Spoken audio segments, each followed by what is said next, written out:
Episode की शुरुआत में हम देखते हैं कि नानजो जिनशी को हॉस्पिटल लेकर जाता है, जहां डॉक्टर उसे बताता है कि एक टैबलेट के एलर्जिक रिएक्शन की वजह से उसकी ये हालत हुई है और अच्छा हुआ कि आप उसे समय से हॉस्पिटल ले आए, इसीलिए अब वो ठीक है, लेकिन उसे ऑब्जर्वेशन के लिए 2 दिन के लिए हॉस्पिटल में ही रखना होगा। जो सुनकर नानजो को याद आता है कि उसकी दवाई पानी की ग्लास में मेल्ट हो गई थी जिसे जिनशी ने पी लिया था, तो इनडायरेक्टली उसी की वजह से उसकी ये हालत हुई है, जो सोचकर नानजो को थोड़ा बुरा लगता है। अगली सुबह जब जिनशी को होश आता है तो वो नानजो से पूछती है कि मैं हॉस्पिटल में कैसे आई, तो नानजो उसे बताता है कि तुम कल रात बेहोश हो गई थी, इसलिए मैं तुम्हें यहाँ पर लेकर आया।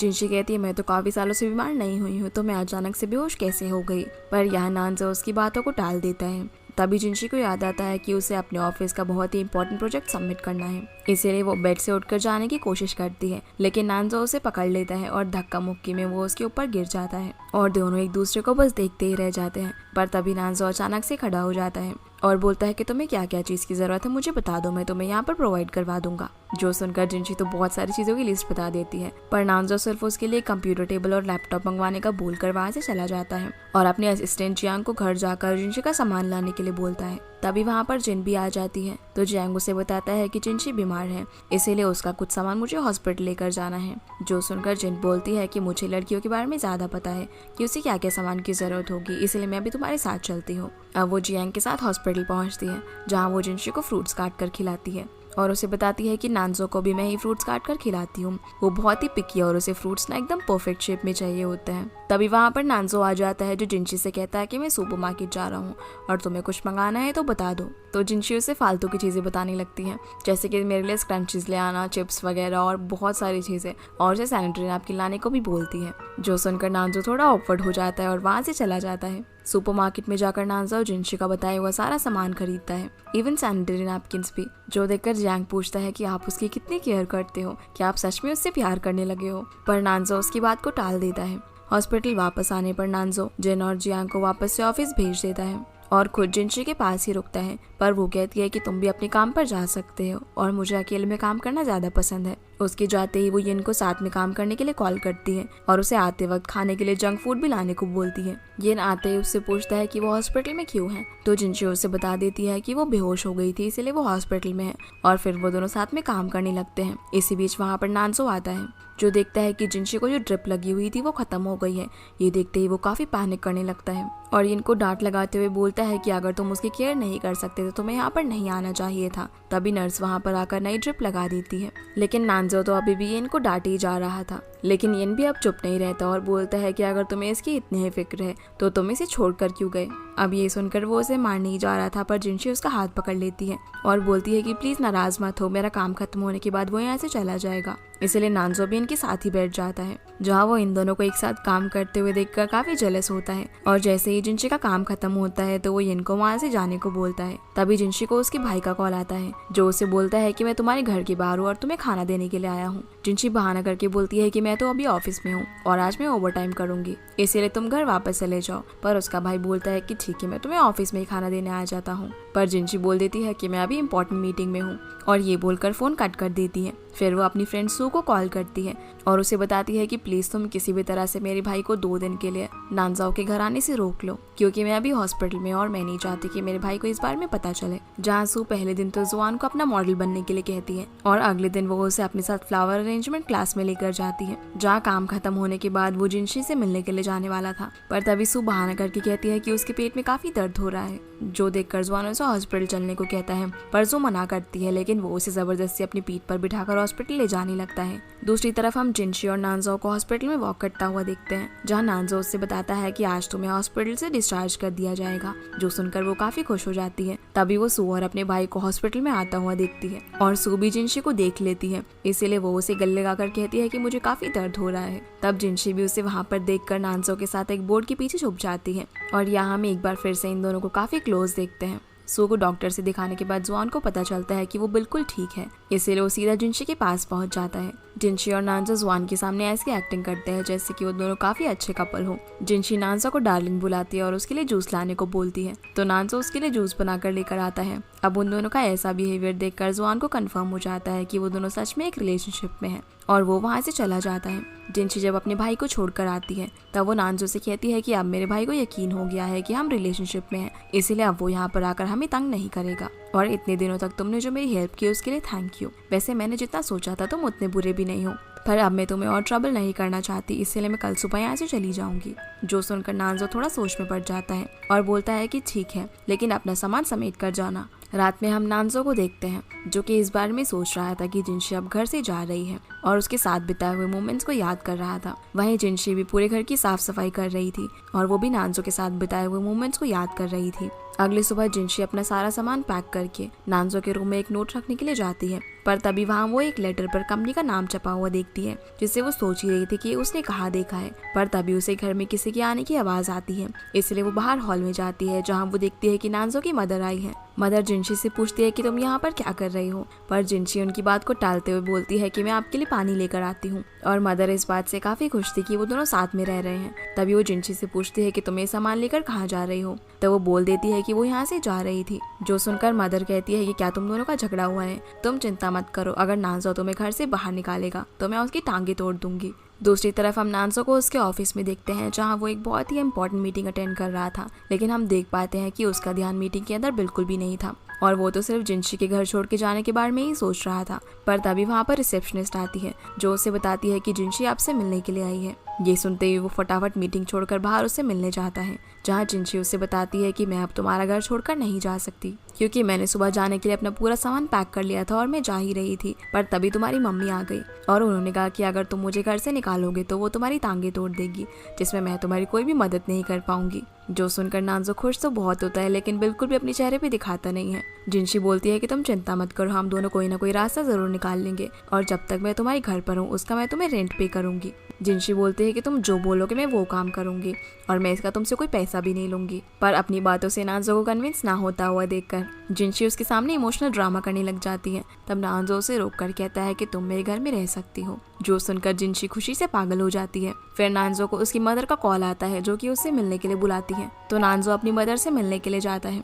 मदर पूछती है कि तुम्हारे और जिनशी के बीच में क्या चल रहा है, क्या तुम दोनों सच में डेट कर रहे हो, तो नानजो हाँ बोलता है। जो सुनकर मदर थोड़ा ड्रामा करती है और पूछती है कि क्या ये सब तुम अपनी फादर की आखिरी इच्छा के लिए कर रहे हो, और अगर ऐसा है तो तुम्हें ऐसा बिल्कुल भी नहीं करना चाहिए। पर नानजो बोल देता है कि मैं सच में उसके साथ रहना चाहता हूँ। जो सुनकर उसकी मदर काफी खुश हो जाती है और बोलती है कि मैं भी यही चाहती थी, क्योंकि मुझे पहली नजर में ही जिनशी काफी पसंद आ गई थी और वो तुम्हारे लिए एक अच्छी पार्टनर रहेगी। ये सुनकर नानजो अपनी मदर को वियर्ड लुक देता है। मदर फिर उसे बोलती है कि तुमने उसे झगड़ा क्यों किया और तुम उसे घर से क्यों निकाल रहे थे, और अगर तुमने ऐसे फिर से किया तो मैं तुम्हारी टांगे तोड़ दूंगी। जो सारी बातें सुनकर नानजो को भी काफी खुशी होती है, लेकिन वो अपने चेहरे पर बिल्कुल भी नहीं दिखाता। रात में जब नानजो ऑफिस से वापस लौट रहा था तभी उसे जिनशी का मैसेज आता है जो कि उसे जियांग और जिन को डिनर पर इनवाइट करने के लिए कहती है, क्योंकि उन दोनों ने उसके हॉस्पिटल में काफी मदद की थी। आगे हम देखते हैं कि डिनर करने के लिए जियांग अकेला आता है क्योंकि जिन की तबीयत खराब थी, जहाँ जिनशी नानजो को उसे उसके घर में रखने के लिए थैंक्स बोलती है। जियांग बोलता है कि तुम तो बहुत ही स्मार्ट निकली, बस डिनर खिला के थैंक यू बोल रही हो। तो जिनशी पूछती है कि अच्छा तो बताओ मुझे क्या करना चाहिए। जियांग बोलता है कि तुम्हें इनसे शादी कर लेनी चाहिए। जो सुनकर नानजो शर्मा जाता है और जिनशी उसे चुप करा देती है। फिर जिनशी जियांग को क्रैब्स खाने के लिए देती है जो कि उसने उसी के लिए बनाए थे, जो कि जियांग सारा खा जाता है। जिसके बाद हम इन दोनों को ड्राइंग रूम में रीड करता हुआ देखते हैं। इसी बीच जिनशी को याद आता है कि जब वो हाई स्कूल में पढ़ती थी तब जो पर्सन उसे पढ़ाई के लिए स्पॉन्सर किया करता था वो उसे एक लेटर लिखकर भेजता था जिस पर कि उसी कंपनी का नाम था, जो कि आज सुबह जिनशी ने नानजो के रूम में देखा। इसीलिए वो नानजो के पास जाकर इनडायरेक्टली उससे पूछती है कि क्या तुम लेटर्स लिखते हो, पर नानजो मना करके वहाँ से चला जाता है। तभी वो कुछ फाइल्स लेकर वापस आता है और उन्हें जिनशी के सामने रख कर कहता है कि अब से तुम एक हफ्ते के लिए मेरी असिस्टेंट बनोगी। जो सुनकर जिनशी कहती है कि मैं भला तुम्हारी असिस्टेंट क्यों बनूं। नानजो उसे जियांग को एक वॉइस मैसेज सुनाता है जिससे हमें पता चलता है कि जो क्रैब्स जिनशी ने उसके लिए बनाए थे उन्हें खाकर उसे फूड पॉइजनिंग हो गई है और अब वो कुछ दिनों तक ऑफिस नहीं आ पाएगा। नानजो उसे बोलता है कि क्योंकि अब तुम्हें उसकी तबीयत खराब की है इसलिए तुम्हें ही उसका काम करना होगा, और बोलता है कि कल मेरी एक इम्पोर्टेंट कंपनी के साथ मीटिंग है इसलिए मुझे 6:30 बजे उठा देना। अगली सुबह हम देखते हैं कि 6:30 बजे का अलार्म बजता है, लेकिन जिनशी उसे बंद करके दोबारा से सो जाती है और जब वो उठती है तब तक 7:50 हो चुके थे। जो देखकर वो जल्दी से भागकर नानजो को उठाती है। जब नानजो का टाइम पूछता है तो वो उस पर काफी गुस्सा करता है, पर जिनशी कहती है कि चिंता मत करो, मैं तुम्हें टाइम से मीटिंग में पहुंचा दूंगी। जिसके बाद हम देखते हैं कि जिनशी फटाफट से रेडी होकर आ जाती है, लेकिन नानजो तो आराम आराम से तैयार हो रहा था। जिनशी उसे बोलती है कि तुम लड़के होकर तैयार होने में इतना टाइम लगाते हो, और फटाफट से उसे रेडी करती है। फिर वो कार बहुत तेज ड्राइव करके उसे मीटिंग के लिए ले जाने लगती है, पर क्योंकि रास्ते में थोड़ा टाइम बचा था इसलिए वो लोग ब्रेकफास्ट के लिए रुकते हैं। पर नानजो वहाँ पर ब्रेकफास्ट नहीं करता क्योंकि उसे वहाँ का खाना अनहाइजीनिक लगता है। अब जैसे ही वो कार के पास आता है तो देखता है कि उनकी कार के आगे किसी और ने अपनी कार पार्क कर दी है, जिस वजह से उनकी कार अब वहाँ से नहीं निकल सकती। ये देखकर नानजो गुस्सा करने लगता है क्योंकि अब वो लोग मीटिंग के लिए लेट होने वाले थे। इसीलिए जिनशी उसे एक रिक्शा में बैठाकर मीटिंग के लिए लेकर जाती है। ऑफिस पहुंचते ही जिनशी को वहाँ पर देखकर नानजो से पूछती है कि ये यहाँ पर क्यों आई है। तो नानजो बताता है कि जियांग की तबीयत खराब है, इसीलिए वो कुछ दिन तक ऑफिस नहीं आएगा, इसीलिए जिनशी असिस्टेंट का काम संभालेगी। मीटिंग में जिनशी नानजो को अपने काम के प्रति डेडिकेशन देखकर उससे काफी इम्प्रेस हो जाती है और उसे बोलती है कि तुम तो काफी अच्छे इंसान हो, तुम अपने काम के प्रति काफी डेडिकेटेड हो।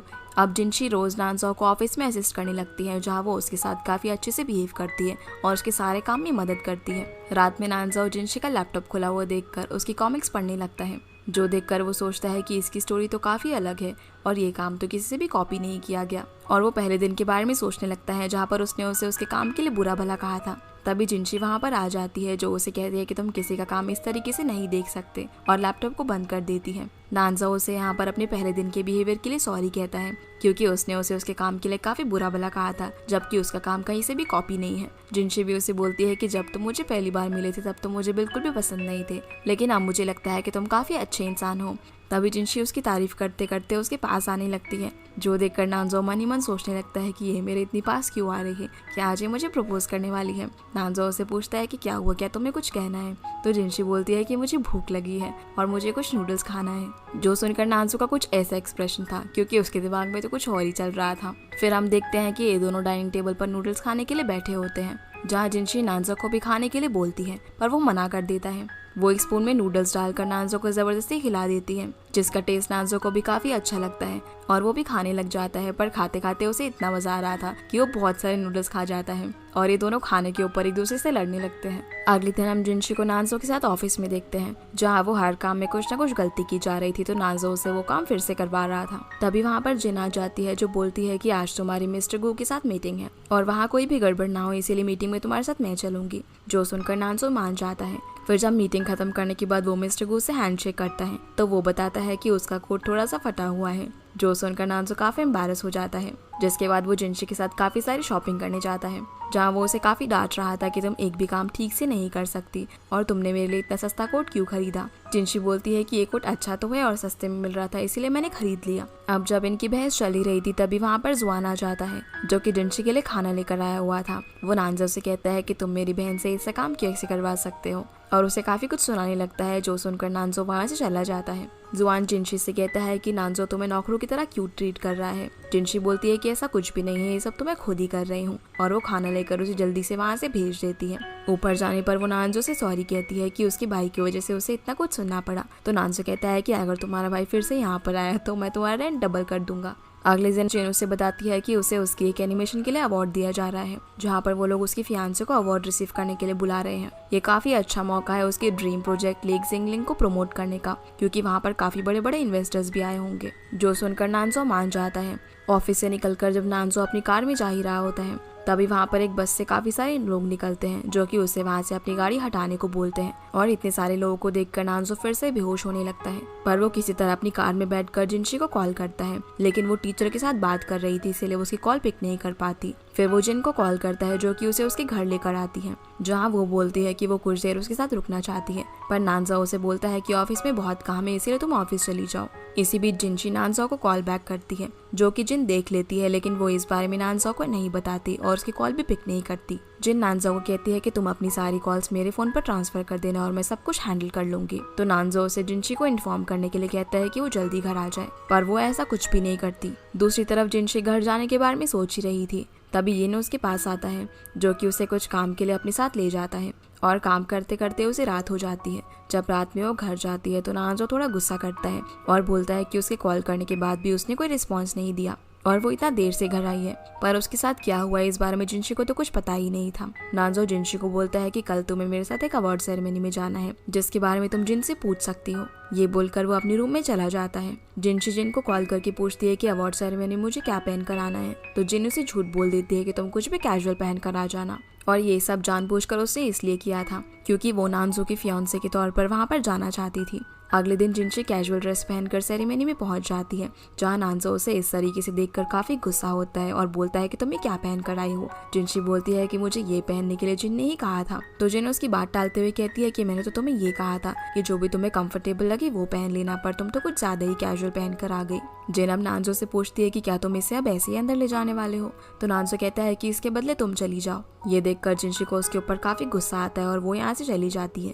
तब बाहर जाकर उसे समझ में आता है कि ये सब जिन ने जानबूझकर किया है, क्योंकि वो नानजो को पसंद करती है। अब अवार्ड सेरेमनी में जब नानजो की कंपनी का नाम अनाउंस किया जाता है तो उसकी फियांसे को वहाँ पर अवार्ड लेने के लिए बुलाया जाता है, जो सुनकर जिन खड़ी हो जाती है। पर तभी सारे रिपोर्टर्स दरवाजे की तरफ जाने लगते हैं, जहाँ हम देखते हैं कि जिनशी एक बहुत ही सुंदर सा ड्रेस पहनकर अंदर एंट्री करती है और सभी लोग उसे देखने लगते हैं क्योंकि वो काफी सुंदर लग रही थी। जिनशी आकर जिन के पास रुकती है, जहाँ जिन उसे रिटर्न स्पीच वाला पेज देने लगती है और बोलती है कि ये रख लो, वरना इसके बिना तुम स्टेज पर कुछ भी नहीं बोल पाओगी। जिनशी कहती है कि इसकी जरूरत मुझे नहीं है, क्योंकि मैं अपनी लिविंग खुद अर्न करती हूँ और मुझे पता है कि लोगों को कैसे हैंडल करना है। अब स्टेज पर जाकर वो नानजो को काफी तारीफ करती है और उसकी कंपनी और आगे आने वाले लेक जिंगलिंग प्रोजेक्ट के बारे में बताती है कि वो बहुत ही अच्छा प्रोजेक्ट है और आज तक ऐसा एनिमेशन कभी भी नहीं बना है, जो सुनकर नानजो काफी खुश हो जाता है। तभी नानजो के पास एक इन्वेस्टर आता है, जो उसे बताता है कि ये काफी अच्छा प्रोजेक्ट है और बोलता है कि वो भी इसमें इन्वेस्ट करना पसंद करेगा और उसे अपना कार्ड देकर चला जाता है। जिसके बाद नानजो जिनशी के पास जाकर उसे बताता है कि तुमने आज हमारी कंपनी के बारे में जो कुछ भी कहा, उसे सुनकर एक इन्वेस्टर ने हमारी कंपनी में इंटरेस्ट दिखाया है और वो इसके लिए उसे थैंक्स बोलता है। यहाँ जिन इनकी बातें छुपकर सुन लेती है, जिससे उसे पता चलता है कि ये दोनों रियल कपल नहीं है, बल्कि ये सिर्फ साथ होने की एक्टिंग कर रहे हैं। अगले दिन हम देखते हैं कि नानजो बार बार जिनशी को बुला रहा था, लेकिन जिनशी वॉशरूम में बैठकर अपनी कॉमिक का काम कंप्लीट कर रही थी, क्योंकि उसे वो सबमिट करना था। पर जब वो काफी देर तक भी बाहर नहीं आती तो वो उसे बुलाने के लिए बाहर जाने वाला होता है, जहाँ एम्प्लॉयज की बातों से उसे पता चलता है कि जिनशी काफी देर से वॉशरूम में ही है और वो काफी थकी हुई लग रही थी और साथ में रो भी रही थी, जो सुनकर नानजो को लगता है कि शायद कुछ दिनों में वो कंपनी छोड़कर जाने वाली है, इसीलिए इस वजह से वो काफी दुखी है। और नानजो सोचने लगता है कि अब तो मेरे बिना एक पल भी नहीं रह सकती। तभी जिन उसके पास आती है, जो उसे बोलती है कि मुझे पता चला है कि तुम दोनों रियल कपल नहीं हो, बल्कि सिर्फ कपल होने की एक्टिंग कर रहे हो। तो नानजो कहता है कि ये मेरा मैटर है और मैं सब कुछ संभाल लूंगा। अगले सीन में हम देखते हैं कि जिनशी को उसके बॉस का कॉल आता है, जो बताता है कि फीमेल लीड का जो बॉस है उसका जो कैरेक्टर है वो काफी नॉर्मल है, इसीलिए उसके अंदर कुछ कैरेक्टरिस्टिक्स ऐड करो। अब वो इस बारे में सोच ही रही थी, तभी उसकी नजर नानजो पर जाती है, इसीलिए जो नानजो के कैरेक्टरिस्टिक्स होते हैं वो उसे अपनी कॉमिक के कैरेक्टर में ऐड कर देती है। अब काम करते करते जिनशी का टाइम पर ध्यान ही नहीं जाता, तब नानजो उसे डांट कर मीटिंग के बारे में याद दिलाता है और क्योंकि वो दोनों लेट हो रहे थे, इसलिए जिनशी जल्दी से अपना सामान वगैरह पैक करके मीटिंग के लिए निकलने लगती है, लेकिन जल्दी जल्दी में वो मीटिंग वाला पेन ड्राइव वहीं पर गिरा देती है। ऑफिस के बाहर आने पर उसे याद आता है कि नैन्जो की कार तो मेंटेनेंस के लिए गई हुई है, इसलिए वो लोग कैब बुलाने लगते हैं, लेकिन उसको भी आने में काफी देर लगने वाली थी। तो जिनशी उसे भगाते हुए बस स्टॉप पर लेकर जाती है। नानजो कहता है कि मैं बस में ट्रैवल नहीं कर सकता क्योंकि यहाँ बहुत भीड़ होती है, तो जिनशी उसके कानों में ईयरपॉड लगा देती है और एक काला चश्मा खरीद कर उसे पहना देती है, जिससे कि उसे कुछ भी दिखाई और सुनाई नहीं देता। पर बस में उसे पता चलता है कि मीटिंग में जो पेन ड्राइव उन्हें लेकर जाना था वो तो वो ऑफिस में ही छोड़ आई है, इसलिए वो ऑफिस में फोन करके उस पेन ड्राइव को किसी को लाने को बोलती है। अगले सीन में हम इन दोनों को मीटिंग में देखते हैं, जहाँ पर जिनशी पेन ड्राइव का ही वेट कर रही थी और अपने फोन से मैसेज किए जा रही थी। तो जिनशी को बिजी देखकर नानजो खुद ही लैपटॉप से प्रेजेंटेशन को प्ले करता है, लेकिन उसके अंदर प्रेजेंटेशन नहीं वो कैरेक्टर था जो कि जिनशी ने बनाया था। वो देखकर सभी शॉक हो जाते हैं और मिस्टर को पूछते हैं कि क्या ये लेक जिंगलिंग का कोई नया कैरेक्टर है, जिस बात का नानजो के पास कोई भी जवाब नहीं था। पर जिनशी किसी तरह से बात को संभाल लेती है और प्रोजेक्ट लेक जिंगलिंग के बारे में बताने लगती है कि उसका जो मेन कैरेक्टर है वो मिस्टर गो से इंस्पायर्ड है और जो फीमेल लीड है वो मुझसे इंस्पायर्ड है। इसी बीच वो अपनी और नानजाओ की लव स्टोरी के बारे में भी बताने लग जाती है कि कैसे नानजाओ ने उसे फायरवर्क्स के बीच में आकर प्रपोज किया था, जो सुनकर वहाँ बैठी हुई फीमेल काफी एक्साइटेड हो जाती है और उसे अपनी लव स्टोरी के बारे में और बताने को बोलती है, जो सुनकर नानजो जिनशी की तरफ स्माइल करते हुए देखता है और वो समझता है कि जिनशी उसे प्यार करने लगी है। अब जब ये दोनों लिफ्ट में होते हैं तो नानजाओ उसे इन्वेस्टमेंट एग्रीमेंट बनवाने के लिए कहता है, जो सुनकर जिनशी काफी खुश हो जाती है और नानजाओ को हक कर लेती है क्योंकि वो कंपनी इन्वेस्टमेंट करने के लिए तैयार हो गई थी। अगले दिन हम देखते हैं कि जियांग ऑफिस वापस आ जाता है, जहाँ नानजाओ उसे बताता है कि तुम्हारी एब्सेंस में जिनशी काफी दिन तक मेरे साथ काम कर रही थी, तो शायद वो मुझसे प्यार करने लगी है। अब जब जिनशी यहाँ से जा रही होती है तो ऑफिस के सभी एम्प्लॉय काफी दुखी होते हैं और वो उसे एक बहुत ही अच्छा सा फेयरवेल देते हैं, जहाँ जियांग बोलता है कि जिनशी को देखकर तो ऐसा बिल्कुल भी नहीं लग रहा है कि वो दुखी है। नानजो बोलता है कि वो तो सिर्फ खुश होने का प्रिटेंड कर रही है। आगे हम देखते हैं कि नानजो जिनशी को काफी मिस कर रहा था। जियांग उसके पास आता है और बोलता है कि जिनशी तो यहाँ से चली गई, लेकिन शायद वो आपके दिल में काफी सारी यादें छोड़कर गई हैं और आज पूरे 34 बार आप उसका नाम ले चुके हो। रात में हम जिनशी को घर पर देखते हैं, जो नानजो के एम्प्लॉयज के साथ वीचैट ग्रुप पर बात कर रही थी और यहाँ वो नानजो के बारे में काफी बातें कर रहे थे, जैसे कि वो तो काफी खड़ूस है, ऐसा है वैसा है, बहुत कुछ। जो चीज नानजो देख लेता है और उसे उसका फोन छीन लेता है और उसे एग्रीमेंट का एक क्लॉज बताते हुए कहता है कि वो पार्टी ए की इमेज को हार्म नहीं कर सकती। जिनशी कहती है कि वो गलत समझ रहा है, वो तो ऐसा कुछ भी नहीं कर रहे थे। तो नानजो उसे भी ग्रुप में ऐड करने के लिए बोलता है।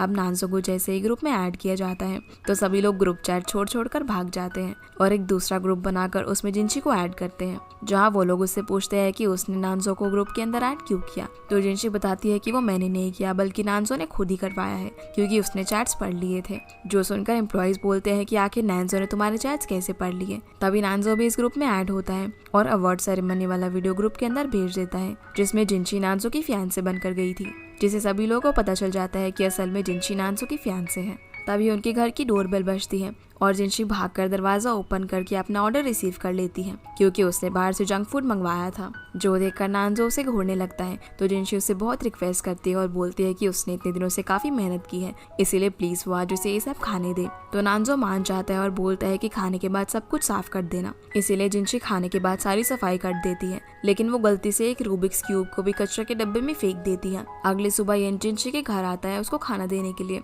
तभी नानजो जिनशी को बुलाता है और उसे टेबल पर रखे रूबिक्स क्यूब के बारे में पूछता है। जिनशी को याद आता है कि कल रात उसने सफाई करते हुए शायद उसे डस्टबिन में फेंक दिया, तो उसे पता चलता है कि सारा कचरा वो बाहर फेंक कर आ गई है।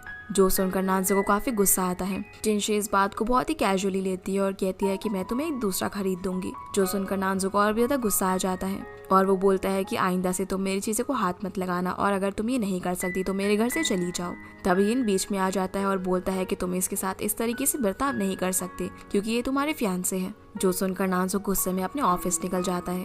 नानजो को गुस्से में देखकर जियांग जिनशी को कॉल करता है और उसे पूछता है कि तुम दोनों के बीच में क्या हुआ है। तो जिनशी उसे बता देती है कि उससे नानजो का रूबिक्स क्यूब गुम गया है। जियांग बोलता है कि ये तो तुमने बहुत बड़ी गड़बड़ कर दी, क्योंकि वो रूबिक्स क्यूब नानजो के भाई की आखिरी निशानी थी, जिसकी 10 साल पहले मौत हो चुकी है, जिसके बारे में वो किसी से भी बात करना पसंद नहीं करते। जो सुनकर जिनशी को काफी बुरा लगता है और वो कचरे के डब्बे में से सारा कचरा निकालकर रूबिक्स क्यूब को ढूंढने लगती है, जहाँ काफी देर तक ढूंढने के बाद उसे फाइनली वो क्यूब मिल ही जाता है। रात में हम नानजो को देखते हैं, जो कि क्लीनिंग डिपार्टमेंट से बात कर रहा था और बताता है कि उसी ने कचरे को रोकने के लिए कहा था, क्योंकि उसके अंदर उसकी कोई इंपॉर्टेंट चीज गुम गई थी। तो वो लोग उसे बताते हैं कि आज सुबह ही एक लड़की ने उस रूबिक्स क्यूब को ढूंढ निकाला है, जो करने में वो काफी गंदी भी हो गई थी। घर आकर नानजो रूबिक्स क्यूब को टेबल पर रखा हुआ देखता है और उसके साथ एक नोट भी था, जिसमें जिनशी ने लिखा था कि मुझे नहीं पता था कि ये रूबिक्स क्यूब तुम्हारे लिए इतना इम्पोर्टेंट है, और वो उसे सॉरी भी कहती है। दूसरी तरफ हम जिनशी को इनके साथ काम करता हुआ देखते हैं और क्योंकि अभी तक भी जिनशी घर नहीं आई थी, इसलिए नानजो उसे कॉल करता है, पर वो उसके कॉल को कट कर देती है क्योंकि वो काम में काफी बिजी थी। पर नानजो को ऐसा लगता है कि वो उससे नाराज है। वही हम जिनशी को देखते हैं, जो कि काम करते करते टेबल पे ही सो जाती है। अगले दिन जब नानजो ऑफिस में होता है तो वो सोचता है कि जिनशी रात भर घर क्यों नहीं है, क्या उसे येन पसंद आ गया है। दूसरी ओर जिनशी येन को ट्रीट दे रही होती है, क्योंकि उसे उसकी पहली सैलरी मिली थी, जिसका आधा पैसा वो उसे दे देती है। पर येन उन पैसों को लेने से मना कर देता है और बोलता है कि जब कभी तुम मुसीबत में हो और नानजो तुम्हें अपने घर से निकाल दे तो ये पैसे तुम्हारे काम आएंगे। जिनशी बोलती है कि तुम गलत समझ रहे हो, ऐसा कुछ भी नहीं है, वो रूबिक्स क्यूब उसके लिए काफी इंपॉर्टेंट था, इसीलिए उसने मुझे डांटा, और जैसा तुम समझ रहे हो वैसा कुछ भी नहीं है, नानजो मुझे अच्छे से ट्रीट करता है। ये सब बोलकर वो वहाँ से उठकर चली जाती है। फिर वो नानजो को 20 महीने का रेंट देती है और कुछ पैसे भी ट्रांसफर करती है। जो देखकर नानजो सोचता है कि ये तो मुझे पैसे लौटा रही है, इसका मतलब ये मुझे जल्दी से जल्दी छोड़कर जाना चाहती है। जिसके बाद हम सू को देखते हैं, जो कि उस रेस्टोरेंट में जाती है जहाँ पर जुआन काम करता है और वो उसको खाना देती है। असल में सू जुआन को बचपन से ही काफी पसंद करती थी, लेकिन वो इसे इस बारे में कभी बता नहीं पाई। अब जब ये दोनों बातें कर ही रहे थे, तभी सू के ऊपर काफी सारे बॉक्सेस गिरने वाले होते हैं, लेकिन जुआन उसे हक करके बचा लेता है और इनका एक रोमांटिक मोमेंट बन जाता है। घर जाकर सू जिनशी को कॉल करती है और उसे बताती है कि मैं किसी को पसंद करती हूँ, लेकिन मुझे ये नहीं पता कि वो पर्सन भी मुझे लाइक करता है या नहीं। जिनशी उसे बोलती है कि कोई बात नहीं, तुम ट्राई करती रहो और मैं तुम्हें पूरा सपोर्ट करूंगी। फिर वो उसे उस पर्सन का नाम पूछती है, लेकिन सू उसे नहीं बताती। रात में हम नानजो को उसके रूम में देखते हैं जहाँ वो सोच रहा होता है कि जिनसे अभी तक घर नहीं आई, क्या वो उससे नाराज है। इसीलिए वो उसे मैसेज करके बोलता है कि उस दिन मैंने जो तुम्हें डांटा था उसे दिल पर मत लेना, और रूबिक्स क्यूब ढूंढने के लिए थैंक्स बोलता है, पर उसका कोई भी रिप्लाई नहीं आता। इसीलिए वो सोचने लगता है कि वो मुझसे नाराज है क्योंकि वो मुझसे प्यार करती है। तो वो उसे मैसेज कर देता है कि अगर तुम मुझसे प्यार करती हो तो हम इस एग्रीमेंट को टर्मिनेट कर देंगे और रियल रिलेशनशिप में आ जाएंगे। ये मैसेज करके वो बाहर पानी पीने के लिए आता है। तभी वो वहाँ पर जिनशी को देखता है जो कि किचन में खाना बना रही थी। वो जिनशी से पूछता है कि तुम घर कब आई, तो जिनशी बोलती है कि वो तो बहुत पहले ही घर आ गई थी। नानजो बोलता है कि उसने उसे काफी सारे मैसेज किए लेकिन उसने उसका रिप्लाई नहीं दिया। तो जिनशी बताती है कि उसका फोन तो बेडरूम में है। नानजो अब उसे उस दिन डांटने के लिए सॉरी बोलता है और कहता है कि मुझे तो लगा तुम घर छोड़कर चली गई। जिनशी कहती है कि अच्छा, मैं भला घर क्यों छोड़ूंगी। फिर नानजो कहता है कि मुझे पता है कि तुम मुझे पसंद करने लगी हो। जिनशी बोलती है कि अच्छा, तो भला मैं तुम्हें कब से पसंद करने लगी। नानजो बोलता है कि ऑफिस में तो तुम मुझे बड़े ही प्यार से देखा करती थी। तो जिनशी कहती है कि ऑफिस में तुम मेरे बॉस थे, लेकिन हम दोनों के बीच में ऐसा कुछ भी नहीं हो सकता। तभी नानजो को याद आता है कि उसने जिनशी को मैसेज किया था कि अगर वो उसे पसंद करती है तो वो दोनों एग्रीमेंट टर्मिनेट करके रियल रिलेशनशिप में आ जाएंगे। और क्योंकि इस मैसेज को अभी तक जिनशी ने नहीं पढ़ा था तो वो उसके रूम में जाता है उस मैसेज को डिलीट करने के लिए। जो उसे बोलती है कि तुम इस तरह मेरे फोन को कैसे टच कर सकते हो। ये बोलकर वो उसे फोन छीनने लगती है। अब छीना झपटी में दोनों एक साथ बेड पर गिर जाते हैं और ये दोनों एक दूसरे को देखने लगते हैं। ऐसे ही देखते देखते दोनों एक दूसरे के काफी क्लोज आ जाते हैं और किस कर देते हैं। लेकिन असलियत में ये सब सिर्फ नानजो की इमेजिनेशन थी। अब वो रियल में भी उसे किस करने के लिए उसके क्लोज आने लगता है, पर जिनसी फटाफट से उसे फोन छीन कर उठ जाती है। तभी वो देखती है कि उसके फोन में से कुछ मैसेजेस डिलीटेड हैं। वो नानजो से बोलती है कि आखिर तुमने ऐसा क्या मैसेज किया जिसे तुमने डिलीट करना पड़ गया। तो नानजो बोलता है कि वो असल में कुछ कंपनी के कॉन्फिडेंशियल मैसेजेस थे जो कि गलती से उसने उसे भेज दिए थे। पर जिनसी को उसकी बात पर यकीन नहीं होता। वो बोलती है कि मैं समझ गई, तुमने ऐसा कुछ मैसेज किया था जो तुम मुझे डायरेक्टली नहीं बोल सकते थे। जो सुनकर नानजो उसे डिसबिलीफ में देखने लगता है और उसकी हुडी को बंद करके वहां से चला जाता है। इसी के साथ ये एपिसोड यहीं पर खत्म हो जाता है। तो